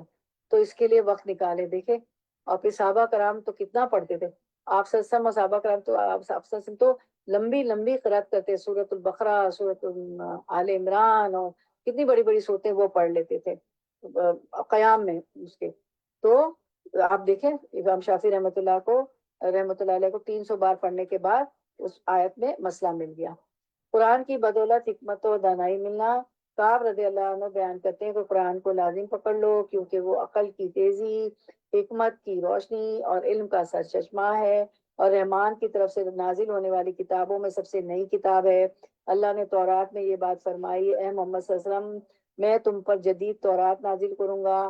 کون سی جدید تورات؟ قرآن مجید، جو نابینا آنکھوں، بہرے کانوں اور غفلت میں پڑے ہوئے دلوں کو کھول دیتی ہے۔ آپ کو پتہ ہے آنکھ کا، کان کا اور دل کا ہمیشہ ذکر آیا، یہ وہ فیکلٹیز ہے جس سے ہم آنکھ سے دیکھتے ہیں، پھر کان سے سنتے ہیں، پھر دلوں میں جو ہے اللہ کا کلام اترتا ہے نا، اور پھر ہمارے عمل بھی تبدیل ہوتے ہیں۔ قرآن گناہوں سے بچنے کا ذریعہ ہے۔ شیخ الاسلام ابن تیمیہ کہتے ہیں جب انسان قرآن پڑھے اور اس میں غور و فکر کرے تو یہ ان قومی اسباب میں سے ایک سبب ہے جو انسان کو نافرمانیوں یا ان میں سے بعض سے روک لینے والا ہے۔ قرآن کو ہدایت کی غرض سے پڑھنے کی اہمیت۔ کتاب انزلناہ الیک مبارک لیدبروا آیاتہ ولیتذکر اولو الالباب، جو کتاب ہم نے آپ کی طرف نازل کی ہے بڑی برکت والی ہے تاکہ لوگ اس کی آیت میں غور و فکر کریں اور اہل عقل اس سے سبق حاصل کرتے ہیں۔ حسن بصری رحمۃ اللہ فرماتے ہیں کہ قرآن اس لیے نازل کیا گیا ہے تاکہ اس پر غور و فکر کیا جائے، اس پر عمل کیا جائے، لیکن لوگوں نے محض اس کی تلاوت کو عمل بنا لیا۔ ہم لوگ جو ہے، بچہ چھوٹا سا ہوتا ہے 3 4 سال کا، مسلمان ہونے کی وجہ سے ماشاء اللہ ہمیں قرآن کی اہمیت ہے، ہم بھیج دیتے ہیں ناظرہ کے لیے، ٹھیک ہے، اس کے بعد بھول جاتے ہیں۔ اب تو خیر قلم عام ہو گیا، بہت سے ماں والدین مسلم مطلب اسلامک اسکول میں بھی ڈال دیتے ہیں، لیکن اکثریت کا حال ہے کہ بس تلاوت آ گئی بچوں کو، پھر ہم چھوڑ دیتے ہیں، اس کے تدبر، غور و فکر، اس کی تفسیر پہ جاتے نہیں، اور بہت سو کو اللہ نے ہدایت دی، وہ بچوں کو یہ بھی کروا رہے ہیں۔ تو نزول قرآن کا مقصد صرف تلاوت کرنا نہیں ہے۔ ابن قیوم کہتے ہیں کہ جب تک قرآن میں غور و فکر کرنے کا سوال ہے تو اس سے مراد ہے کہ دل کی نگاہوں کو اس کے معنی کے اوپر خوب گاڑ دینا، اور اس کے تدبر اور اس کے سمجھنے پر اپنی تمام فکر کو یکجا کر لینا۔ اور ہماری فکریں تو کچھ اور ہی ہیں، دنیا کی فکروں سے فارغ ہوں میں اور آپ، تو ہم اس کی فکر کریں، اور اس کے سمجھنے میں اپنی تمام فکر کو یکجا کر لینا، کہ دنیا کی فکر ہونی چاہیے کیونکہ ایموشنز تو ہیں، تبھی تو ہم اپنے مسئلے حل کریں گے، لیکن اس کو اتنا حاوی کر لیتے ہیں کہ قرآن کو بھول جاتے ہیں۔ جو نماز میں بھی دل نہیں لگ رہا ہوتا ہے، کہاں کہاں دماغ میں خیالات آ رہے ہوتے ہیں، اس طرح کی ہمارے قرآن اور نماز ہوتی ہے۔ تو اس کو کیا کرنا ہے کہ دل کی نگاہوں کو اس کے معنی کے اوپر خوب گاڑ دینا ہے۔ جب قرآن اور نماز پڑھنے بیٹھے نا، سب بھول جائیں، اللہ کی طرف بس دل متوجہ ہو جائے، تو دل کی نگاہوں کو اس کے معنی کے اوپر خوب گاڑ دینا ہے، اس کے تدبر اور اس کے سمجھنے میں اپنی تمام فکر کو یکجا کر لینا ہے، اکٹھا کر لینا ہے۔ اور قرآن کے نازل ہونے کا یہی مقصد ہے، محض تلاوت مقصد نہیں ہے جو فہم اور تدبر کے بغیر ہو۔ ایسی تلاوت ہو جس میں فہم بھی ہو، تدبر بھی ہو۔ اور اللہ تعالیٰ کا قرآن میں تدبر کرنے کا حکم، قرآن پر تدبر سے ہی ہدایت ملنا۔ ابن تیمیہ کہتے ہیں جو ہدایت کی غرض سے قرآن میں تدبر کرتا ہے اس کے لیے حق کا راستہ واضح ہو جاتا ہے۔ تو جب بھی قرآن پڑھیں، ان حلقوں میں بھی آئیں اور گھر میں بھی پڑھیں، تو آپ اس میں تدبر کریں، تفسیر پڑھیں، یا یہ ریکارڈنگ ہی سن رہے ہوں، اور جو ہے جو اسکرین شاٹس وغیرہ ہوتا ہے جو بھی ہے، تو آپ کو یہ ہونا چاہیے اللہ میں ہدایت کی غرض سے کر رہی ہوں کہ مجھے ہدایت کے راستے پہ چلا دے، اہدنا الصراط المستقیم، مجھے چلا بھی دیجئے ہدایت کے راستے پہ، صراط المستقیم پہ، اور مجھے جو ہے ہدایت کا راستہ دکھا بھی دیجئے، چلا بھی دیجئے، اور اس پہ استقامت بھی عطا فرمائیے، کیونکہ اصل شیطان اور انسانی شیطان اور خواہش نفس جو ہمیں جو ہوتی ہے ڈائیورٹ کر دیتی ہے ہماری توجہ کو۔ تو جو ہدایت کی وجہ سے قرآن میں تدبر کرتا ہے اس کے لیے حق کا راستہ واضح ہو جاتا ہے۔ تو ہدایت کی وجہ یہ نیت سے پڑھیں گے کریں گے تو کیا ہوگا، ہمیں حق واضح ہو جائے گا کہ کیا صحیح ہے کیا غلط ہے۔ تدبر نہ کرنے والوں کی مذمت، سورۃ محمد ارشاد باری تعالیٰ افلا یتدبرون القرآن ام علی قلوب اقفالها، تو کیا وہ قرآن میں غور نہیں کرتے یا ان کے دلوں پر قفل پڑے ہوئے ہیں، تالے پڑے ہوئے ہیں؟ جب تالا پڑا ہوتا ہے تو گھر میں داخل نہیں ہو سکتے نا، تو قرآن اگر ہمارے دلوں پر ہم نے تالا لگا دیا اور جو ہے غور و فکر، دل کہیں مشغول ہوا، تو پھر غور و فکر کیسے ہوگا؟ آسان نہیں ہوگا غور و فکر۔ قرآن کی محض تلاوت کرنے اس پر عمل نہ کرنے والے کی سزا، رسول اللہ صلی اللہ علیہ وسلم نے فرمایا معراج کی رات ایسے لوگوں پر گیا جن کے ہونٹ آگ کی قینچیوں سے کاٹے جا رہے تھے، جب بھی وہ کاٹے جاتے تھے وہ مکمل ہو جاتے تھے۔ میں نے پوچھا کہ اے جبریل علیہ السلام یہ کون لوگ ہیں؟ انہوں نے کہا یہ آپ کی امت کے وہ خطبہ ہیں، یعنی خطیب کی جمع جو خطبہ دیتے ہیں نا، جو اسپیچز کرتے ہیں، لیکچر دیتے ہیں، وہ خطبہ ہیں جو اس چیز کو کہتے تھے جس کو خود نہیں کرتے تھے۔ جو آیت ہے نا یا ایھا الذین آمنوا لما تقولون ما لا تفعلون، اے ایمان والو وہ کہتے کیوں جو کرتے نہیں ہو؟ تو یہ وہ خطبہ، ان کا یہ عذاب ہے جو کتاب اللہ کو پڑھتے تھے لیکن اس پر عمل نہیں کرتے تھے، لوگوں کو بھی کہتے تھے، خود کا عمل نہیں کرتا، تو پھر ان کے جو ہے کیا کاٹے جا رہے تھے؟ ہونٹ آگ کی قینچیوں سے کاٹے جا رہے تھے۔ قرآن سے منہ موڑنے والوں کی سزا، سورۃ الجاثیہ آیت 8، ارشاد باری تعالیٰ جو اللہ کی آیت سنتا ہے جبکہ اس کے سامنے پڑھی جاتی ہوں پھر وہ تکبر کرتے ہوئے اڑا رہتا ہے گویا اس نے وہ نہیں سنی، سو اسے دردناک عذاب کی بشارت دے دو۔ قیامت کے دن رسوائی کا سبب، قیامت کے دن رسوائی کا سبب قرآن سے غفلت برتنے والے کے لیے سزا۔ نبی کریم صلی اللہ علیہ وسلم نے خواب بیان کرتے ہوئے فرمایا کہ جس کا سر پتھر سے کچلا جا رہا تھا وہ قرآن کا حافظ تھا، مگر وہ اس قرآن سے غافل ہو گیا اور فرض نماز پڑھے بغیر سو جایا کرتا تھا۔ تو جب بچوں کو حفظ کرائے تو اس کو سنیں، آپ اتنی محنت کرتی ہے، حفظ کرنے بھیجتی ہیں، لیتی ہے، چھوڑتی ہے، تو خود بیٹھ جائیں، خود آپ کو بھی ثواب ملے گا ایک ایک حرف پہ 10 10 نیکیوں کا، اور پھر اپنے گھر میں جو ہے اس کی تراویح بھی کروایا کریں تاکہ بچے کا جو حفظ کیا وہ پکا ہو۔ چلیں ہم دعا کر لیتے ہیں۔ اللہم زینا بزینت الایمان وجلنا ہداۃ مہتدین۔ اے اللہ ہم کو ایمان کے زیور سے آراستہ کر اور ہم کو رہنما اور ہدایت یافتہ بنا دے، آمین یا رب العالمین۔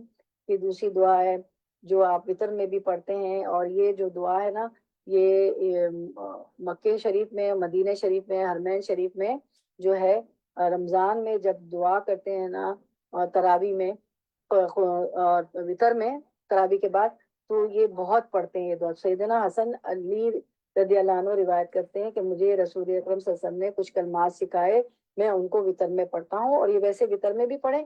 اب آپ کو دو چوائسیز مل گئے، ایک تو آپ پڑھتی ہیں نا اللہم انا نستعینک کا، اور یہ بھی پڑھ سکتی ہیں۔ تو میں اس کو جمع، یہ دینی ہے آپ ہی نہیں ہے تو ہم بہت سارے لوگ ہیں، تو میں جمع کا صیغہ پڑھوں گی۔ اللہم اہدنا فیمن ہدیت وعافنا فیمن عافیت وتولنا فیمن تولیت وبارک لنا فیما اعطیت وقنا شر ما قضیت فإنک تقضی ولا یقضى علیک انہ لا یذل من والیت ولا يعز من عادیت تبارکت ربنا وتعالیت۔ اے اللہ تو ہدایت دے ہم کو، اے اللہ تو ہدایت دے ہمیں ان میں داخل کر کے جن کو تو نے ہدایت دی، اور تو عافیت دے ہمیں ان میں شامل کر کر جن کو تو نے عافیت دی، اور ہماری سرپرستی فرمائیے ان لوگوں میں جن کو آپ نے سرپرستی عطا فرمائی اور برکت عطا فرمائیے، ہمارے لیے ان چیزوں میں جن کو آپ جو آپ نے ہمیں عطا کی، اور بچا لیجئے ہمیں ان فیصلوں کے شر سے جو آپ نے کیے ہیں، اس لیے کہ آپ ہی فیصلہ کرتے ہیں اور آپ کے فیصلے کے خلاف کوئی فیصلہ نہیں ہو سکتا۔ حقیقت یہ ہے کہ وہ ذلیل نہیں ہو سکتا جس کا دوست آپ بن جائیں، اور نہیں معزز ہو سکتا وہ جس سے آپ دشمنی کریں یا اللہ۔ تو آپ بہت بابرکت اے رب ہمارے، اور نہایت بلند ہے، تبارک ربنا وتعالی۔ اچھا اب ہم رحمت للمومنین اس صفات کی طرف آتے ہیں قرآن کی، جو آج کا ہمارا ٹاپک ہے۔ تو رحمت للمومنین، قرآن رحمت ہے، رحمت سے مراد وہ بھلائی، احسان اور دنیاوی اور اخروی ثواب ہے جو ہدایت یافتہ انسان کو حاصل ہوتا ہے۔ بس معلوم ہوا کہ ہدایت جلیل ترین وسیلہ اور رحمت کامل ترین مقصود و مطلوب ہے، اس کی طرف صرف اہل ایمانی کو رہنمائی حاصل ہوتی ہے، اور اہل ایمانی رحمت سے نوازے جاتے ہیں۔ تو ایمان کا ہونا بہت ضروری ہے، کہ ہدایت جو ہے کیا فرمایا، جلیل ترین وسیلہ ہے، اور رحمت کامل ترین مقصود و مطلوب ہے۔ صرف ایمان والوں کے لیے رحمت ہے، اللہ تبارک و تعالیٰ نے اسے مومن کے لیے رحمت بنایا ہے، اور لوگوں کے لیے رحمت نہیں بنایا، اور لوگوں کے لیے رحمت نہیں بنایا جو اس کا انکار کرتے ہیں۔ جو اس کا انکار کرتا ہے یہ قرآن اس کے لیے اندھے پن کا سبب ہے، اور اس کے ساتھ کفر کرنے کی سزا یہ ہے کہ آخرت میں بھڑکتی ہوئی آگ میں ہمیشہ رہے گا۔ کتاب کو تھامنے والوں کا اللہ کی رحمت میں داخل ہونا، سورۃ النساء 174 175 میں فرمایا، اے لوگوں بلا شبہ تمہارے پاس تمہارے رب کی طرف سے ایک واضح دلیل آئی ہے، اور ہم نے تمہاری طرف ایک واضح نور نازل کیا ہے۔ پھر جو لوگ تو اللہ پر ایمان لائے اور اسے مضبوطی سے تھام لیا، تو عنقریب اللہ تعالیٰ انہیں اپنی خاص رحمت اور فضل میں داخل کرے گا، اور انہیں اپنی طرف سیدھے راستے کی ہدایت دے گا۔ سبحان اللہ۔ قرآن سے اللہ کی رحمت ملنا، تلاوت قرآن کی وجہ سے رحمت کا گھروں کو ڈھانپ لینا۔ رسول اللہ صلی اللہ علیہ وسلم نے فرمایا، جو لوگ اللہ کے گھروں میں سے کسی گھر میں اللہ کی کتاب کی تلاوت کرتے ہیں اور اس کی تعلیم میں مصروف ہوتے ہیں، ان پر سکینت نازل ہوتی ہے، رحمت انہیں ڈھانپ لیتی ہے، فرشتے انہیں گھیر لیتے ہیں، اور اللہ ان کا ذکر اپنے پاس موجود فرشتوں میں کرتا ہے۔ تو ماشاءاللہ آپ لوگ وہ خوش نصیب ہیں کہ اس وقت سکینت نازل ہو رہی ہے، آپ کو رحمت نے ڈھانپ لیا ہے، فرشتوں نے اس وقت گھیرا ہوا ہے، اوپر جھنڈ تہ کی تہ جو ہمیں نظر نہیں آتی، یہ غیب ہے، لیکن وہ حدیث میں آ گیا تو آمنا صدقنا، ہم نے مان لیا، اس کی تصدیق کر لی، اور اللہ ان کا ذکر اپنے پاس موجودہ فرشتوں میں اس وقت ملأ الاعلیٰ میں فرشتوں میں اللہ تعالیٰ ہمارا ذکر کرتے ہیں۔ اللہ اکبر، سبحان اللہ، اتنی بابرکت یہ محفل ہے۔ اللہ کی رحمت کی بدولت گھروں سے شیطان بھاگ جاتے ہیں. اس وقت شیطان بھی بھاگ گئے ہمارے گھروں سے. قرآن کی بدولت جان و مال اور اولاد میں برکت ہوتی ہے. آپ کے وقت میں بھی برکت ہوگی. جو کچھ جب دم پہ دیا ہے بریانی وغیرہ وہ اس میں بھی ٹیسٹی بہت ٹیسٹی آپ کا کھانا جو بھی کھانا ٹیسٹی ہو جائے گا. رفت و بلندی ملتی ہے. قرآن یا تو یہ ہے کہ بہت اوپر لے جاتا ہے یا بہت انسان کو گرا دیتا ہے. اور آپ نے دیکھا ہے کہ غلاموں کو اس وقت کے جو غلام تھے جب دین اسلام آیا تو کتنی ان کو مرتبے ملے, وہ حکمران بنے, وہ جو ہے ملک فتح ہوئے تو وہ ان کو جو عہدے ملے, مرتبے ملے, اور کتنا انہوں نے علم کو پھیلایا. غلاموں کو کتنا مرتبہ ملا کس وجہ سے؟ قرآن کی وجہ سے. تو رفت و بلندی ملتی ہے, دنیا میں بھی عزت ملتی ہے, اور دنیا اور آخرت میں نجات ملتی ہے, اور بے پناہ اجر ملتا ہے. ایک ایک حرف پہ 10 10 نیکیوں کا ثواب. قرآن کی بدولت مطلوبہ چیز کا حصول آسان ہو جاتا ہے. امام ابراہیم مقدسی اپنے شاگرد عباس بن عبد الدائم رحمہ اللہ کی وصیت کرتے ہیں کہ قرآن کی کثرت سے تلاوت کرو اور اسے ترک نہ کرو تو تم جو طلب کرنا چاہتے ہو وہ تمہارے لیے اتنا ہی آسان ہو جائے گا جتنی تم قرات کرو گے. مجھے بہت فائدے ہو رہے ہیں, میں آپ کو کیا بتاؤں. اور ہماری ابھی ایک بہن موجود ہے, وہ بھی بتائیں گی ان کو کتنے فائدے ہوتے ہیں نا. تو ان کا بھی فون آیا تھا کہ اتنے, جب ہم نے پچھلا درس یہی آیت تھی نا ہماری تو کیا تھا, تو وہ کہہ رہی تھی واقعی مجھے بہت فائدے. تو تلاوت اگر کوئی چیز طلب کرنا چاہتے ہیں تو قرآن کی کثرت سے تلاوت کریں, تو جو طلب کرنا چاہتے ہیں وہ آپ کے لیے آسان ہو جائے گا, جو بھی چاہتے ہیں. قرآن قبر کی عذاب سے حفاظت کا ذریعہ ہے. قیامت کے دن قرآن کا انسان کی شکل میں آنا, رسول اللہ صلی اللہ علیہ وسلم نے فرمایا قیامت کے دن قرآن ایسے مرد کی شکل میں آئے گا جس کا رنگ اڑا ہوا ہوگا, اور اپنے پڑھنے والوں سے کہے گا میں وہی ہوں جس نے تجھے رات کو بیدار رکھا اور دن میں تجھے پیاسا رکھا. کیونکہ رات کو تراویاں پڑھتے تھے, شبینہ پڑھتے تھے, ویسے تہجد پڑھتے تھے, قیام اللیل پڑھتے تھے. اور تہجد بھی تو پڑھتی ہے نا ہماری بہت سی بہنیں یہاں مجھے موجود معلوم ہے, تہجد گزار ہیں. اور دن میں تجھے پیاسا رکھا کیونکہ دن میں روزے رکھتے تھے. اور ہم فرض تو ضروری ہے رمضان کے جو رکھ سکتے ہیں, پیر جمعرات, ایام بیض, اور باقی جو محرم کے آتے ہیں اور عرفہ کا آتا ہے, ماشاءاللہ ہم سب رکھتے ہیں.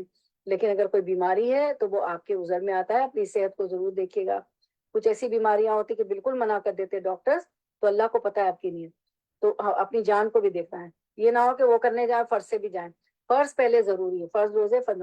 قیامت کے دن قرآن کا سفارشی بن کے آنا, وہ سفارشی بن کے آئے گا, بندے پر سایہ کرے گا. سورۃ البقرہ, سورۃ آل عمران ایسے سایہ کریں گے جیسے پرندوں کے جھنڈ ہو اپنے پڑھنے والوں پہ. قیامت کے دن گواہی دینے والا ہوگا. اور پھر پتہ ہے نا رسول صلی اللہ علیہ وسلم بھی گواہی دیں گے کہ انہوں نے مہاجران قرآن کو چھوڑا ہوا تھا. اور ابھی آپ نے گواہی پڑھی نا, ابھی آپ نے پڑھی نا کہ میں نے تجھے بھوکا رکھا, جو ہے رات کو عبادت کرتا رہا.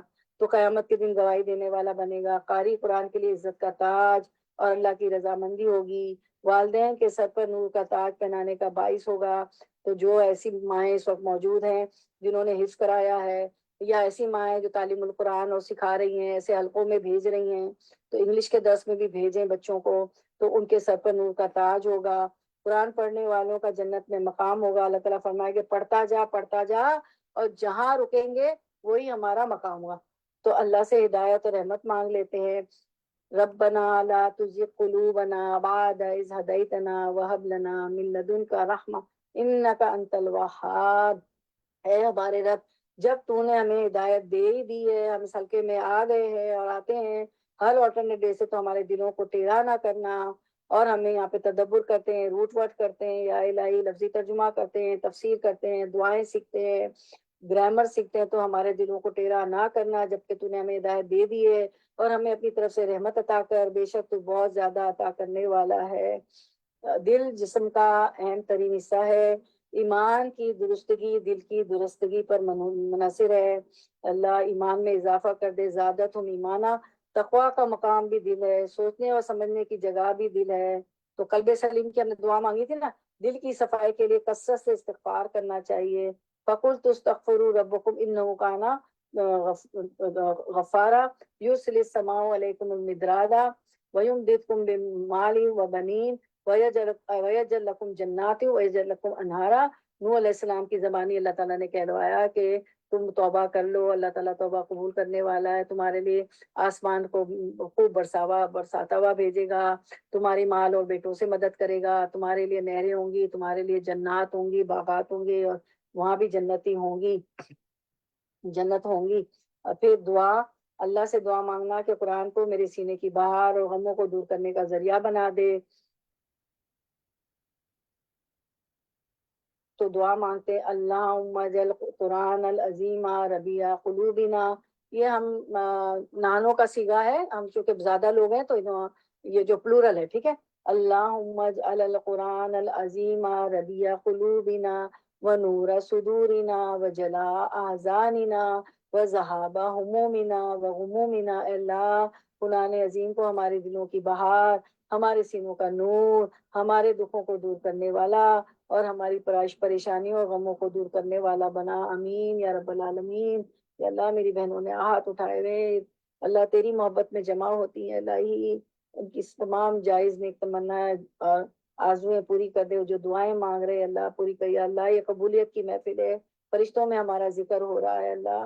غم اور تکلیف کے وقت پڑھنے کی دعا، سیدنا عبداللہ رضی اللہ عنہ بیان کرتے ہیں کہ رسول اللہ صلی اللہ علیہ وسلم نے فرمایا، جب بھی کسی کو کوئی فکر و غم اور رنج و ملال لاحق ہو اور وہ یہ دعا پڑھے، اللہم انی عبدک وابن عبدک وابن امتک ناصیتی بیدک ماضٍ فی حکمک عدل فی قضاؤک اسألک بکل اسم هو لک سمیت بہ نفسک او علمتہ احدا من خلقک او انزلتہ فی کتابک او استأثرت بہ فی علم الغیب عندک ان تجعل القرآن ربیع قلبی ونور صدری وجلاء حزنی وذہاب ہمی وغمی۔ اے اللہ، میں تیرا بندہ ہوں، تیرے بندے کا بیٹا ہوں، تیری بندی کا بیٹا ہوں، ہم کہیں گے بیٹی ہوں، ٹھیک ہے، میری پیشانی تیرے ہاتھ میں ہے، میرے بارے میں تیرا حکم جاری ہے اور میرے بارے میں تیرا فیصلہ عدل والا ہے۔ میں تجھ سے تیرے ہر اس خاص نام کے ساتھ سوال کرتا ہوں جو تو نے خود اپنا نام رکھا ہے یا اس سے اپنی کتاب میں نازل کیا ہے یا اپنی مخلوق میں سے کسی کو سکھلایا ہے یا علم الغیب میں سے اپنے پاس رکھنے کو ترجیح دی ہے کہ تو قرآن کو میرے دل کی بہار، میرے سینے کا نور، میرے غم کو دور کرنے والا اور میری فکر کو لے جانے والا بنا دے۔ اگر یہ دعا پڑھیں گے تو اللہ تعالیٰ اس کے فکر، غم اور رنج و ملال کو دور کر کے اس کے بدلے وسعت اور خوشادگی عطا فرمائے گا اور اس کو خوشی نہ حاصل ہوگی۔ یہ بہت اکثیر دعا ہے، مجھے بڑا فائدہ ہوا ہے اس دعا سے۔ پھر دعا مانگ ہاں اچھا، پھر جو ہے ہم دیکھتے ہیں کہ کرنے کے کام یہ ہے قرآن سے زیادہ تعلق جوڑیں، کیونکہ یہ اللہ سے جو ہے ڈائریکٹ تعلق ہے۔ جب آپ قرآن پڑھتے ہیں تو اللہ کے خاص لوگ بنیں گے، آل اللہ اللہ کہیں گے، آل قرآن کہلائیں گے۔ قرآن سنتے وقت دل، سوچ اور عقل کو حاضر رکھیں۔ ابھی آپ نے پوری تفصیل پڑھی اس پہ۔ قرآن کو عبرت اور نصیحت کے لیے پڑھیں کہ اللہ، میں اس میں جو واقعات ہیں، جو سزا ہے ملی ہیں قوموں کو، اس سے میں عبرت حاصل کروں، نصیحت حاصل کروں اور ایسے کام نہ کروں جس سے ان پہ عذاب آیا۔ اور پھر جو ہے اکیلے بیٹھ کر قرآن کے ساتھ وقت گزاریں، اس پر غور و فکر کریں، اس کی تلاوت کریں، مل کر قرآن پڑھیں جیسے اس وقت ہم پڑھ رہے ہیں۔ قرآن کو عمل کرنے کے لیے سیکھیں۔ سلف صالحین کا عمل کے لیے قرآن سیکھنا، ابن مسعود رضی اللہ عنہ سے روایت ہے، وہ کہتے ہیں کہ ہم میں سے کوئی آدمی جب 10 آیات سیکھ لیتا تو اس سے آگے نہ بڑھتا یہاں تک کہ ان کے معنی کو معلوم کر لیتا اور اس پر عمل کرنا بھی سیکھ لیتا۔ تو پھر قرآن کے حروف کے ساتھ ساتھ اس کے حدود کا خیال رکھیں، اپنے عمل سے قرآن کی تصدیق کریں۔ جو پڑھتی ہیں، جو سیکھتی ہیں، تو آپ کے عمل بھی بتا رہے ہوں کہ میں قرآن کی اسٹوڈنٹ ہوں، ورنہ لوگ کہیں گے بڑے درسوں میں جاتی ہے، بڑی اشراق پڑھتی، بڑی چاش پڑھتی، بڑی، گھر والے ہی پہلے کہہ دیں گے کہ عمل پہلے تو بچے ہی پکڑ لیں گے، آپ کے عمل تو نہیں ہے، دوپٹہ تو فلاں کے سامنے، چاچا کے سامنے اتر گیا تھا، ماموں کے سامنے، ماما کے سامنے اتر گیا تھا، چچا ماموں کے پکڑ لیتے ہیں۔ اور صحیح ہے، وہ بہت سچے بچے، بہت سچے بچے، من کے سچے، یعنی وہ جوان بچے بھی ہیں، اور میرے پاس تو نواسی اور جوان بچے، سب کے پاس، سب کا یہ عالم ہے۔ جتنا بھی علم حاصل ہو جائے اس کو آگے پہنچائیں، اس حلقے میں زیادہ سے زیادہ لوگوں کو بولیں، کوشش کریں کہ کم از کم میں 10 بہنوں کو لاؤں پوری ورلڈ اوور سے، دنیا سے، یا کم از کم ریکارڈنگ پہ لے لوں، کم از کم اس گروپ میں ایڈ کر لوں۔ دیکھیے بہت فائدہ ہوتا ہے آپ کو، بیٹے میں ہر گروپ میں ڈالتی ہوں، کہیں نہ کہیں، کبھی نہ کبھی کوئی نہ کوئی بہن آ جاتی، قرآن پڑھنے کے باوجود سنگ دل لوگ نہ بنے. قرآن دل کو نرم کرتا ہے تو سنگ دل نہ بنے، یہ نہ ہو کہ فائدہ ہی نہ ہو. تو اللہ تعالیٰ ہمیں عمل کی توفیق عطا فرمائے. اور جو ہے ہم نے جو 4 صفات پڑھائی، موعظتن، تو ایسی ہدایت، ایسا واعظ ہے جو دلوں پہ اثر کرتا ہے، اس میں نیکی اور بھلائی کی باتیں ہیں، تو یہ ہمارے دلوں پر اثر کرنے والا ہو، ہمارے عمل کو بدلنے والا ہو. پھر اللہ نے کہا شفاء لما فی الصدور، تو ہماری جو ہے شفا ہو ہماری جو ہے روحانی جسمانی بیماریوں سے، جس میں ہم ابھی سب لوگ مبتلا ہیں، تو تمام لوگوں کو شفا کلیہ کا عاملہ اجلا اس کی قرآن سے حاصل ہو جائے، اللہ کرے. پھر اللہ تعالیٰ نے فرمایا کہ اس میں ہدایت ہے، تو اللہ تعالیٰ ہمیں ہدایت کے راستے پہ چلا دے، جو فوز الکبیر ہے، بڑی کامیابی ہے اس دنیا میں رہ کر اس سے ہدایت حاصل کر کے ہمارے اعمال ویسے ہی ہوں جیسے اللہ تعالیٰ فرما رہے ہیں، اس کی تصدیق کرنے والے ہمیں اللہ تعالیٰ بنا دے. اور رحمت للمومنین، اور ہم مومن ہیں اور ہمارے لیے رحمت بن جائے. اللہ تعالیٰ اپنے فضل اور رحمت کے دروازے ہمارے لیے کھول دے. بارک اللہ فی علمک و عملک و رزقکم و اوقاتکم و اہلکم و مالکم. اللہ تعالیٰ آپ لوگوں کا آنا بیٹھنا قبول فرمائے، آپ کے علم میں، آپ کے رزق میں، آپ کے وقت میں، آپ کے مال میں، آپ کے فیملی میں، سب میں اللہ تعالیٰ برکت دے. درود آمین. شریف پڑھ لیتے ہیں انشاءاللہ. ایک ایک درود شریف پہ 10 رحمتیں نازل ہوتی ہیں. اللہم صلی علی محمد وعلی آل محمد کما صلیت علی ابراہیم وعلی آل ابراہیم انک حمید مجید. اللہم بارک علی محمد وعلی آل محمد کما بارکت علی ابراہیم وعلی آل ابراہیم انک حمید مجید. سبحان ربک رب العزت عما یصفون وسلام علی المرسلین والحمد للہ رب العالمین. ربنا تقبل منا انک انت السمیع العلیم وتب علینا انک انت التواب الرحیم. وآخر دعوانا ان الحمد للہ رب العالمین. سبحانک اللہم و بحمدک نشہد ان لا الہ الا انت نستغفرک و نتوب الیک. السلام علیکم ورحمۃ اللہ وبرکاتہ. چلیں، کوئی بہن کوئی بات رکھنا چاہے گی اس ٹاپک پہ؟ کوئی کچھ کہنا چاہے گا انشاءاللہ؟ جی، آپ میں سے کوئی بہن کچھ کہے گی؟ کچھ کہنا چاہیں گے آپ لوگ؟ جی، کون کہے گا؟ جی، آپ لوگ کو اسکرین نظر آ رہا ہے؟ جی، میری آواز آ رہی ہے؟ عظمیٰ جی، جی آپ میری کی آواز بھی آ رہی ہے، اور اسکرین بھی آ رہا ہے؟ اسکرین بھی آ رہا ہے. اچھا، چلے کوئی بات رکھے گا انشاءاللہ. تو انشاءاللہ پھر ہماری جو دیکھیں کتنا جلدی تھوڑا اوپر بھی ہو جائے تو ٹائم پہ ختم ہو گیا، ورنہ بہت دیر ہو جاتی، دن بھی چھوٹے. ماشاءاللہ آج دیکھیے اتنا ہم نے ٹائم سے شروع کیا اور جلدی سے ٹائم سے ختم بھی ہو گیا نا. تو کوئی بات رکھے گا پھر انشاءاللہ فرائیڈے کو. اور آپ کو پتہ ہے بس ہمارا وہی سلسلہ ہوگا. سورۃ الکہف ہماری چل رہی ہے، وہ صحیح بخاری ہماری چل رہی ہے انشاءاللہ. تو ہم انشاءاللہ ہوگا. اور پھر مجھے پتہ ہے آپ لوگ تو کبھی بھی چھٹی نہیں کرتے، اس لیے کہ کوئی نہ کوئی ٹاپک، کوئی نہ کوئی اللہ کا کلام میں بڑی برکت ہے، کچھ نہ کچھ ہوتا ہی ہے انشاءاللہ. چلیں، آپ لوگ کچھ کہنا چاہیں گے یا میں جو ہے اینڈ کروں؟ جی، کوئی کہنا چاہیں گے؟ جی، آپ اسکرین شیئر کر رہی ہیں عظمیٰ جی کچھ؟